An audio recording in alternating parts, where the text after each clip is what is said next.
Добро вечер. Тредневник на К3. Кумановските пожарникари во текот на изминатите 24 часа интервенирале 5 пати. Меѓу покарактеристични пожари е пожарот на непристапниот терен во атар на село Матече, каде што горела сува трева и мал дел дабова шума. Пожарот е изгаснат. Невремето пак проследено со силен ветер, грмотевици и молњи што вчера попладне ја зафати Крива Паланка. Предизвика два пожара кои се случија речиси истовремено. Едниот во селото Киселица, а другиот во Конопница. Кумановските пожарникари вчера интервенирале 5 пати, соопштија денеска од територијалната противпожарна единица Куманово. И во текот на раните утрински часови пожарникарите интервенирале во 2 наврати. Во периодот од 50 минути по полноќ до 1 часот и 20 минути горела сува трева на локалитетот Стари Лозја, а 1 час подоцна горела трева на улицата Кирил и Методи во Куманово. Пожарникарите успеале да го изгаснат пожарот во 2 часот и 35 минути. Вчера пак од 21:15 часот до 22 часот кумановските пожарникари го изгаселе пожарот на сува трева на автопатот Куманово-Табановце во близина на граничниот премин.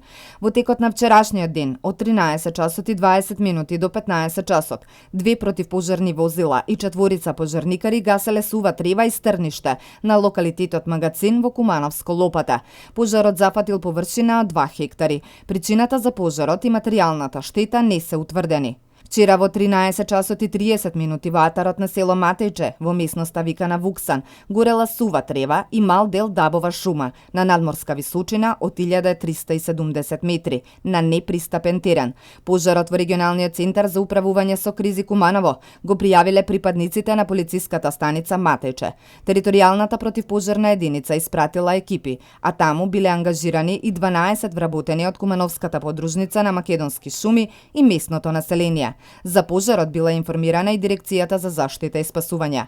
Поради непристапниот терен, пожарникарите се повлекле во 18 часот и 15 минути. Првично, според информациите на Кумановската пожарна, била зафатена површина од околу 1 хектар и во овој регион, како и во останатите во Кумановско, вчера во попладневните и вечерните часови врнеше дожд. Од регионалниот центар за управување со кризи денеска информираа дека надлежните од Македонски шуми ги известиле дека пожарот е изгаснат. Невреме проследено со силен ветер, грмотевици и молњи што вчера попладне ја зафати Крива Паланка предизвика два пожари кои се случија речиси истовремено. Едниот во селото Киселица, а другиот во селото Конопница. Командирот на територијалната противпожарна единица од таа општина, Иле Коцевски, информира дека двата пожари се настанати од силното невреме. Во селото Киселица, според дојавата на жители од електрично празнење, се запалила сува трева, при што зафатени се и борова и дабова шума. Интервенирале 2 противпожарни екипи со 2 возила и 4 пожарникари. Опожарени биле вкупно 3 хектари сува трева и шума. Во селото Конопница, во малото Трнци, спој на електричните кабли кој настанал од силниот ветер, запалил сува трева на површина од околу 1 хектар, изјавил Коцевски. Многу случаи, многу сообраќајки, безброј интервенции и наплив на мигранти. Со сето ова целото лето се соочуваат екипите на Итна помош Куманово. И покрај работата која обавуваат, нивното секојдневие е постојано исполнето со примери на несовесно однесување на дел од граѓаните. Екипата на Итна помош апелира: јавувајте се за сериозни проблеми, сообраќајки и инфаркти, а не за болки во грлото и температури.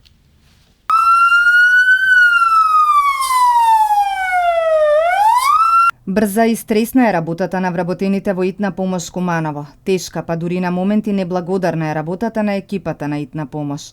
Неретко се жртва на агресија од нервозни пациенти. Можне често, раскажуваат, не добиваат ниту благодарност за укажаната помош и спасениот живот. Но одиме со ред. Медицинските сестри кои се јавуваат на телефони не ја добиваат потребната информација, што од паника, што од нељубезност. Често лутаат по улици затоа што граѓаните не им ја кажале точната локација.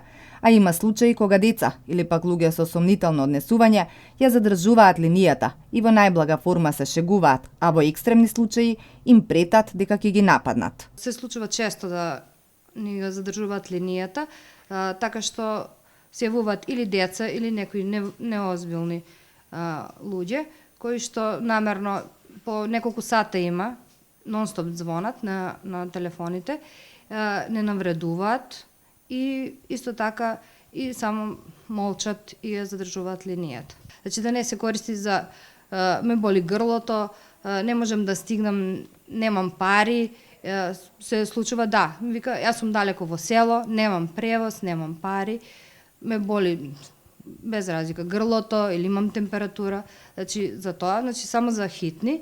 Токму овие мигови кои се најпотребни за навремена реакција при инфаркти или сериозни интервенции се клучни за да нечи живот биде спасен. Медицинските сестри апелираат граѓаните да останат што е можно поприбрани, без оглед на состојбата во која се нашле и да ја прецизираат локацијата. И токму поради фактот што Куманово е голем град, не може за неколку секунди да се пристигне на саканата дестинација. Се случува да во тој момент кога тие ќе дојдат и ќе побарат помош овдека во брза помош, да во тој момент нема лекар, пошто нашите лекари се на терен. Ова се знае, значи итна служба за терен. И тогаш наидуваме на нервоза, на лутина од страна на пациентите, нормално, разбирливо е, но ние во тој момент само сестра е тука и што може една сестра да направи без лекар.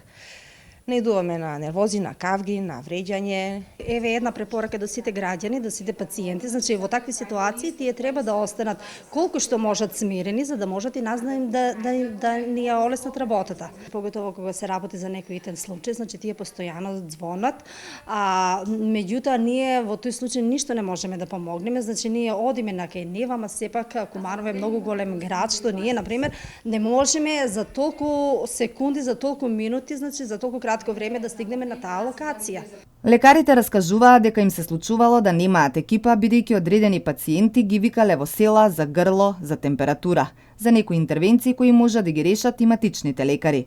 Лекарите апелираат дека ваквите проблеми, особено со хронично болните, треба да си ги решаваат матичните лекари и после завршувањето на работното време. Неосновани повици, да. Секојдневно се случуваме со такви проблеми, значи граѓаните мора да бидат свесни да се подигне нивото кај нив дека брза помош, односно итна медицинска помош како служба не е за сите случаи, значи неопходно е да се прави триажа кога го вртат бројот 194, значи треба да се каже за што се работи, за каков случај се работи, значи често пати се случува да пациентите значи на брзина сака да стигне екипа на време, меѓутоа така се губи време во тоа што значи не кажува точна адреса, точна локација.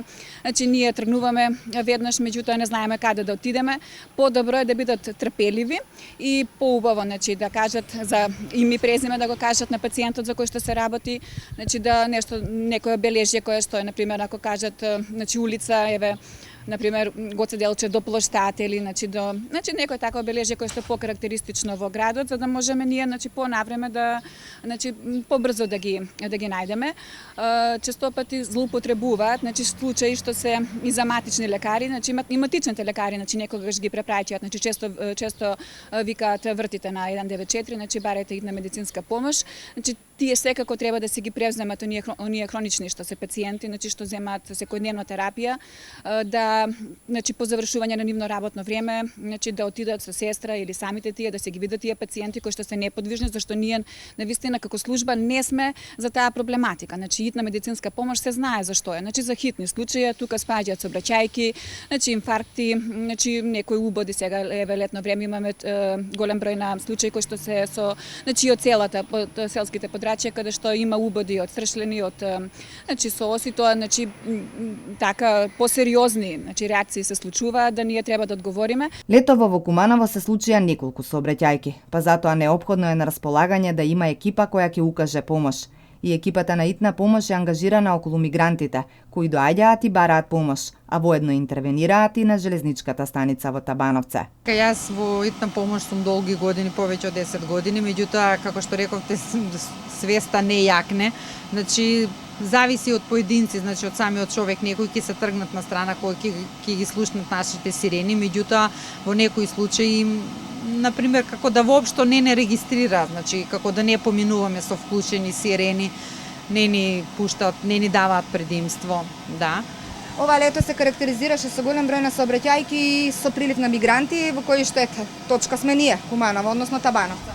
Па вака, значи точно е оваа година имавме многу сообраќајки, за жал многу млади луѓе си починаа, да кажам, од несовесно возење, мора да се обрне, значи да се стави акцент на подобро возење, значи по-безбедно возење. Инаку, како што рековте, имаме и прилив на мигранти, Значи имаме случаи кога млади, значи тоа се по 20 и неколку години, значи ќе ги донесат, ќе ги остават буквално пред вратите на итна медицинска помош. Ние тука ќе го преземеме пациентот, ќе го прегледаме и понатаму го праќаме на оделение кое треба. Потоа не само што ни ги донесуваат, ние сме и, да не кажем, и задолжени кога не вика дали на Табановце, дали на граничниот, дали на железничкиот премин. И одиме таму, да, одиме таму, ги земаме, дали се трудници кои што се предпораѓај. Имаме, значи, буквално секакви случаи. Значи, со нив, меѓутоа, треба да се види, мислам дека и самите луѓе треба да се совесни и да се користи рационално бројот 194.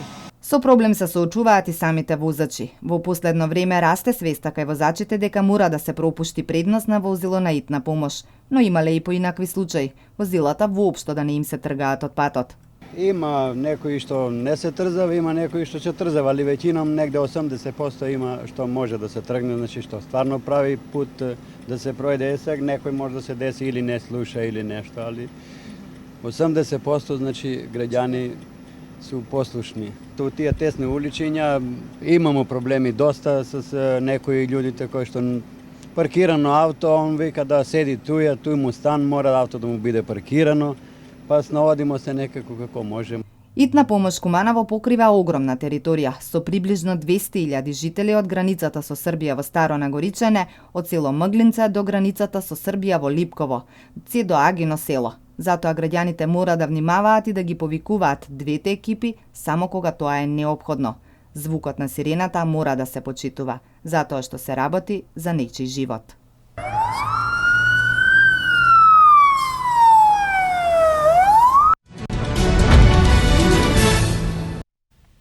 Стручните екипи од музеот во Куманово работат на ископување на локалитетот Градиште во близина на селото Младо Нагоричане.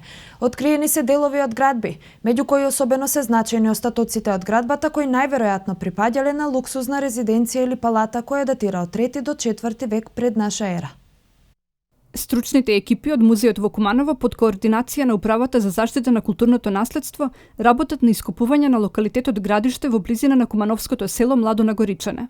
На повеќеслојното наоѓалиште се откриени делови од градби, меѓу кои особено се значени остатоците од градбата кои најверојатно припаѓале на луксузна резиденција или палата која датира од 3 до 4 век пред нашата ера, чии ѕидови биле премачкани со боен малтер. Пронајдени се и богата декоративна камена пластика и капител од јонски столбови. Поради значајните наоди, археолозите претпоставуваат дека се работи за палата на локален пајонски владетел. Според некои истражувачи, населбата најверојатно страдала во налетот на келтските племиња во 280-279 година пред нашата ера, пошто била обновена на во поскромен обем. Резултатите од годинашните ископувања се особено значени затоа што преку добиените сознанија, Кумановскиот регион се вклучува во цивилизацијата која екзистирала во посочениот период од Скопскиот, Овчеполскиот и Јужноморавскиот регион, а чиј развој се следи преку локалитетите Градиште Кнежија и Кале Кршевица. Локалитетот Градиште Младо Нагоричане е откриен пред околу 30 години, а уште при самото прибирање на површинскиот материјал, увидено е дека станува збор за богата населба лоцирана на левиот брег на Пчиња, која екзистирала во периодот на енеолитот, железното време, раната антика и хеленизмот. Истражувањата се спроведуваат со финансиска поддршка од Министерството за култура. Не само археолошки богатства и артефакти.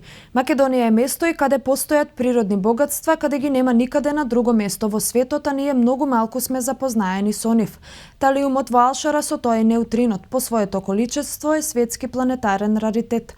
Ако се успее да се одвои неутринот талиумот, нашата планетарна наука ќе ги разбере процесите со чија помош се генерира енергијата на Сонцето. Се смета дека го има само во Македонија, а можеби и во Шри-Ланка. Талиумот во Алшар, а со тоа и неутринот, по своето количество е светски планетарен раритет. Ако се успее да се одвои неутринот од талиумот, нашата планетарна наука ќе ги разбере процесите со чија помош се генерира енергијата на Сонцето.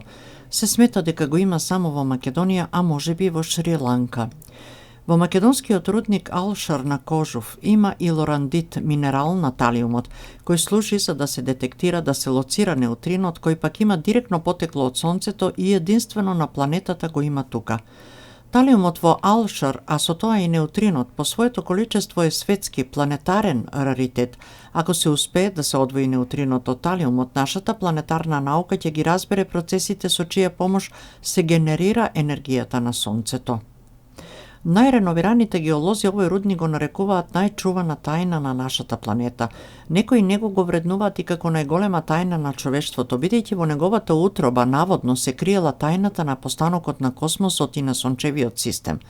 Таков е примерот со рудникот Алшар. Алшар е единственото наоѓалиште на талиум во светот. Алшар се наоѓа на планината Кожув, во кој за прв пат е откриен талиумовиот минерал лорандит. Денешното име на рудникот е кратенка од првите букви на имињата на луѓето што управувале со него во првата половина на 20 век, а латини, француско банкарско семејство и Шарто, рударскиот инженер. Талиумот е цврст, сив метал и е токсичен, употребуван е во електронската индустрија и за изработка на стакло. Исто така е употребуван и во отров за глувци и инсектициди. Лорандит или талиум арсеничен сулфат е минерал и за прв пат е пронајден во Алшар. Крстен е и по унгарскиот научник Лоранд. Лорандиот е редок минерал за кој се смета дека би можело да се дојде до бесплатна енергија. Македонија е место каде постојат природни богатства, каде ги нема никаде на друго место во светот, а ние многу малку сме запознаени со нив. Не е лесно да изберете добро парче гардероба, при тоа да внимавате да бидете задоволни со својот изглед или пак да ги прикриете недостатоците со помош на соодветна гардероба. Граѓаните велат дека во Куманово избор делумно има, но тоа што се нуди е со повисока цена во однос на останатите градови.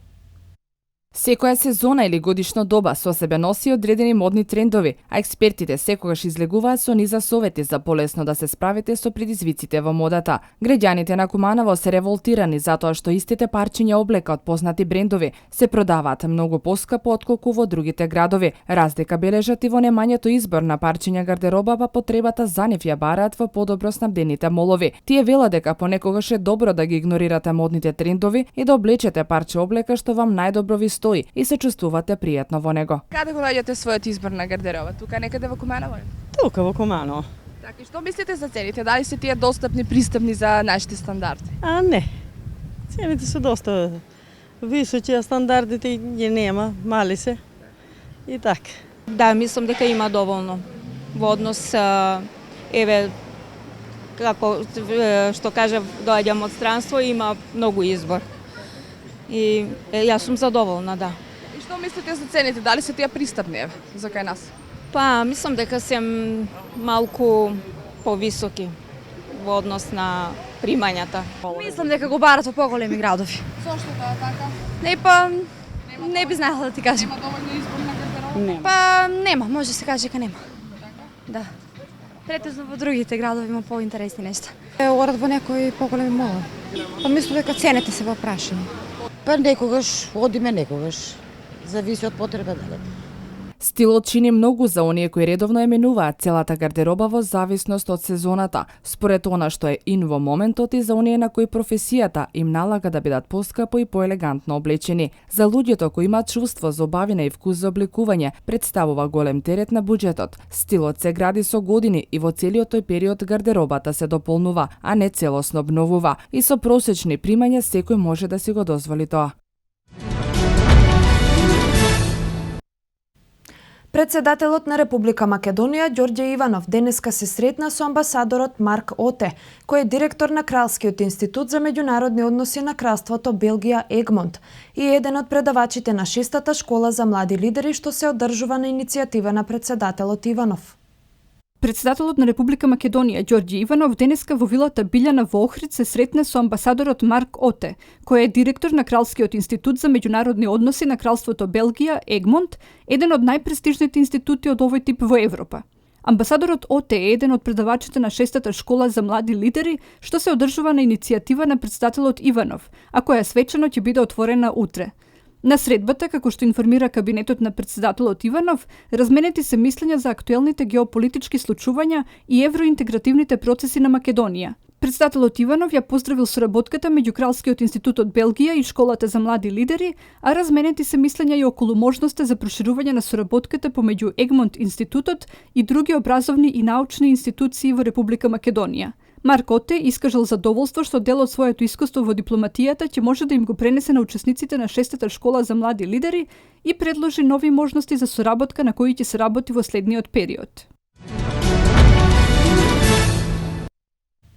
Владата предводена од премиерот Никола Груевски во периодот од неполни 9 години има инвестирано над 50 милиони евра за изградба и темелна реконструкција на училишта во целата држава. Владата предводена од премиерот Никола Груевски во периодот од неполни 9 години има инвестирано над 50 милиони евра за изградба и темелна реконструкција на училишта во целата држава, како што прецизира премиерот Груевски во одговорот на новинарско прашање по посетата на основното училиште Браќа Миладиновци и амбулантата во Миладиновци општина Илинден во целата држава за изградба на 74 нови училишта се инвестирани над 20 милиони евра, а за извршена темелна реконструкција на 350 постојни училишта инвестирани се околу 30 милиони евра. Од почетокот на летото минатата година до сега целосно е завршена изградбата на 10 нови училишта и доградба на други 2 училишта. Во моментот се работи на доградба на други 2 училишта во Ѓорче Петров и во Сливник Велес, кои ќе бидат заокружени до крајот на календарската година, со што бројката ќе достигне 74 ново изградени, изјави Груевски. Тој истакна дека никогаш досега немала толку многу инвестиции во градба на нови и реконструкција на постојни училишта во државата, како што тоа го прави оваа влада изминативе години.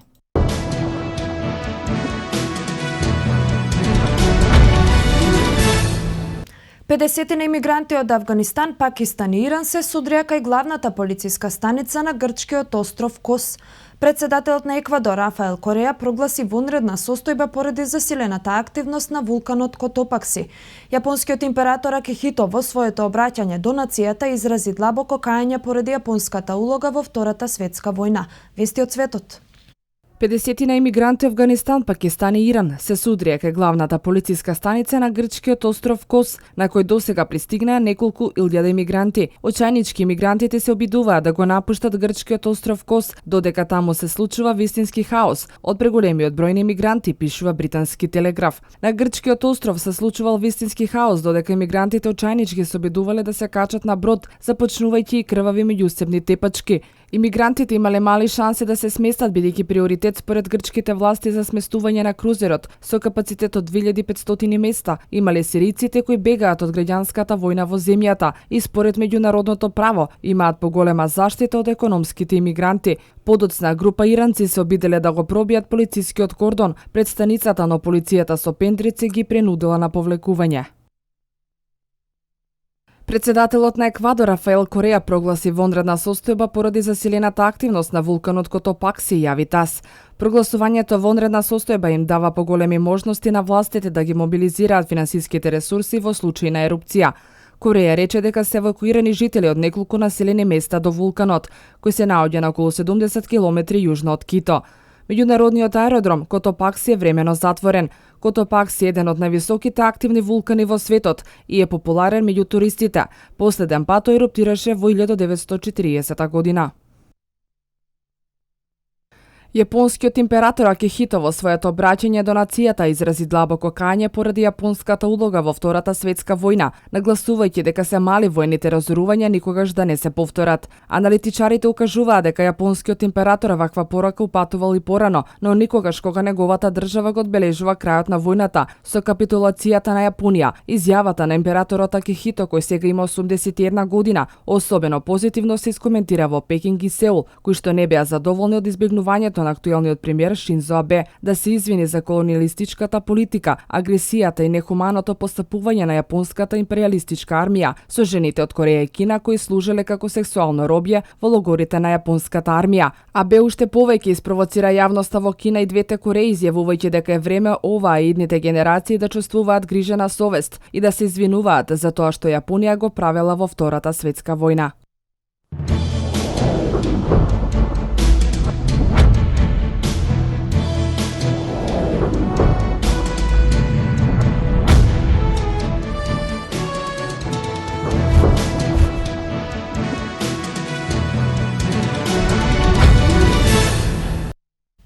Енди Маре е противникот на Новак Ѓоковиќ во финалето на Мастерс турнирот во Монтреал, Канада.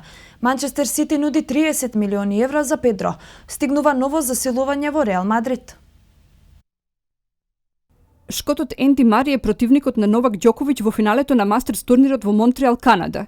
Во полуфиналето Мари му одржа лекција на уморниот Кеј Нишикори, кој за нешто повеќе од 1 час игра успеа да освои само 3 гейма, и тоа во првиот сет. Со овој триумф тенисерот од островот од понеделник ќе биде втор светски рекет на АТП листата, поточно ќе го истурка ветеранот Роџер Федерер. Битката за трофиот на Роџер Скупот започнува во 21 часот, а како фаворит во дуелот влегува Ѓоковиќ, кој во меѓусебните дуели со Енди води со 19:8.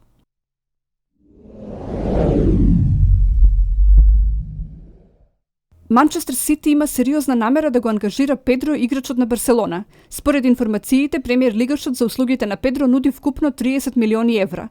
Фудбалерот, кој го постигна победничкиот гол во Европскиот суперкуп против Севиља во Тбилиси, во изминатиот период се поврзуваше со Манчестер Юнајтед, кој сега доби конкуренција во граѓаните. Во моментот пред подигнување на трофеот на Европскиот суперкуп, Педро не беше расположен многу за славење, па тоа доволно говореше дека наскоро најверојатно ќе го напушти Камп Ноу, а дали кариерата ќе ја продолжи во премиер лигата, останува да се види.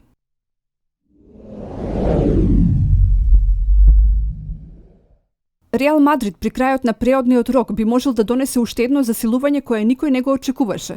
Иако е најавено дека Арсенал е во прв ред за одличниот играч на Севиља, крижовјак, Реал Мадрид без проблем е подготвен да плати 30 милиони евра, додека Венкер сигурно не би одел на повеќе од 22 милиони. Реал Мадрид и Севиља така би го прекинале молкот кој трае 10 години, а ова би бил прв трансфер помеѓу клубовите по преминувањето на Рамос.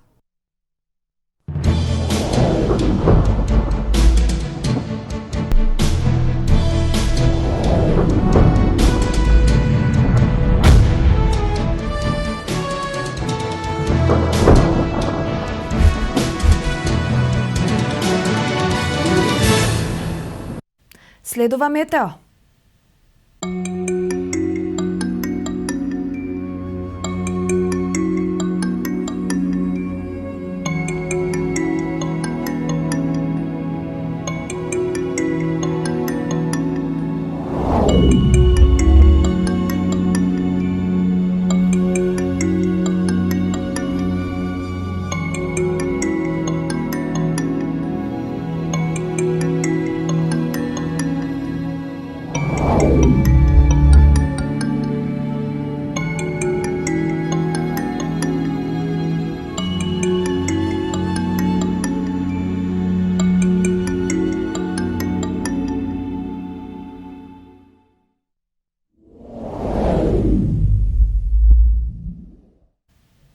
Тоа беше се во последното издание на Дневникот. Останете со програмата на К3. Пријатно!